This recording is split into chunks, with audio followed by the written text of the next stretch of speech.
ഇന്നിപ്പോൾ മേയർ പത്രസമ്മേളനം നടത്തിയിരുന്നു. പത്രങ്ങളും മറ്റുമെല്ലാം റിപ്പോർട്ട് ചെയ്തത് മേയറുടെ കാലൊടിഞ്ഞു എന്നാണ്. എന്നാൽ മേയർ ഇന്ന് പത്രസമ്മേളനം നടത്തി പറഞ്ഞത് എൻ്റെ കാലിന് ഒടിവില്ല,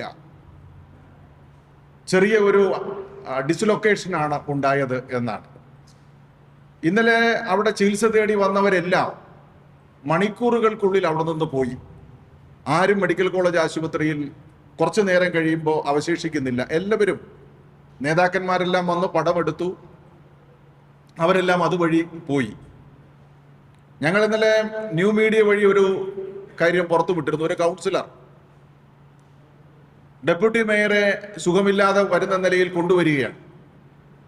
ആ കൗൺസിലർ 1 മണിക്കൂർ കഴിയുമ്പോൾ കാലും കൈയും വെച്ച് കെട്ടി വീൽ ചെയറിൽ ഇരിക്കുന്ന ഒരു ചിത്രം ഞങ്ങൾ ഇന്നലെ ഇട്ടിരുന്നു. അപ്പൊ ഇത് യഥാർത്ഥത്തിൽ ഒരു നാടകമായിരുന്നു.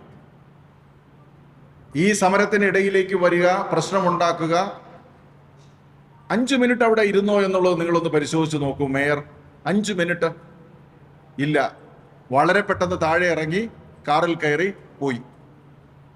അപ്പൊ യഥാർത്ഥത്തില് നഗരസഭയിൽ നടക്കുന്ന അതീവ ഗൗരവതരമായിട്ടുള്ള വാഴോട്ടുകോണം കൗൺസിലറുമായി, കാപ്പ ചുമത്തിയ കൗൺസിലറുമായി ബന്ധപ്പെട്ട് അതീവ ഗൗരവതരമുള്ളൊരു വിഷയം, ആ വിഷയം എങ്ങനെയെങ്കിലും മാറ്റണം. അത് മേയർക്ക് ഒരു പ്രശ്നമുണ്ടാക്കി, ഒരു അക്രമമുണ്ടാക്കി ശ്രദ്ധ തിരിച്ചുവിടുന്നതിന് വേണ്ടിയിട്ടുള്ള നല്ല പരിശ്രമമാണ് ഇന്നലെ ഉണ്ടായത്. യഥാർത്ഥത്തിൽ ഇടതുപക്ഷ കൗൺസിലർമാരും പുറത്ത് ഇടതുപക്ഷത്തിന്റെ സമരം നടക്കുകയാണ്. ഇവരെല്ലാവരും കൂടി അന്നേരം കൂടിയാൽ ഒരു 10-30 പേരേ വരുള്ളൂ. ഇവിടെ ഒരു 100-300 ആളുകൾ പുറത്തുണ്ട്.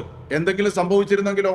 അത് സംഭവിപ്പിക്കാൻ വേണ്ടിയിട്ടുള്ള ഒരു നല്ല പരിശ്രമമാണ്, ബോധപൂർവമായിട്ടുള്ള ഒരു പരിശ്രമമാണ് മേയറുടെ നേതൃത്വത്തിൽ ഇന്നലെ നടന്നത് എന്നുള്ളത് വളരെ വ്യക്തമായിട്ടുള്ള കാര്യമാണ്. അതൊന്നും ഞങ്ങൾക്ക് മീഡിയയോടുകൂടി പറയണം എന്നുള്ളതാണ് പ്രധാനപ്പെട്ട കാര്യം.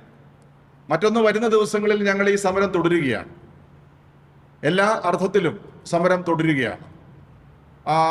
ഞങ്ങൾ ചെയ്തുകൊണ്ടിരിക്കുന്നത് പോലെ തന്നെ രാവിലെ മുതൽ ഈ കാപ്പ ചുമത്തിയ ആളിനെ സംബന്ധിച്ചിടത്തോളം ഡിസ്ക്വാളിഫൈ ചെയ്യണം, അയാളെ അവിടെ നിന്ന് പുറത്താക്കണമെന്ന് ആവശ്യപ്പെട്ടുകൊണ്ടുള്ള ഒരു കാര്യമാണ് ഞങ്ങൾ ചെയ്തുകൊണ്ടിരിക്കുന്നത്. അത് വെച്ചുകൊണ്ട് തുടർന്നുള്ള സമരങ്ങൾ ഞങ്ങൾ നടത്തും.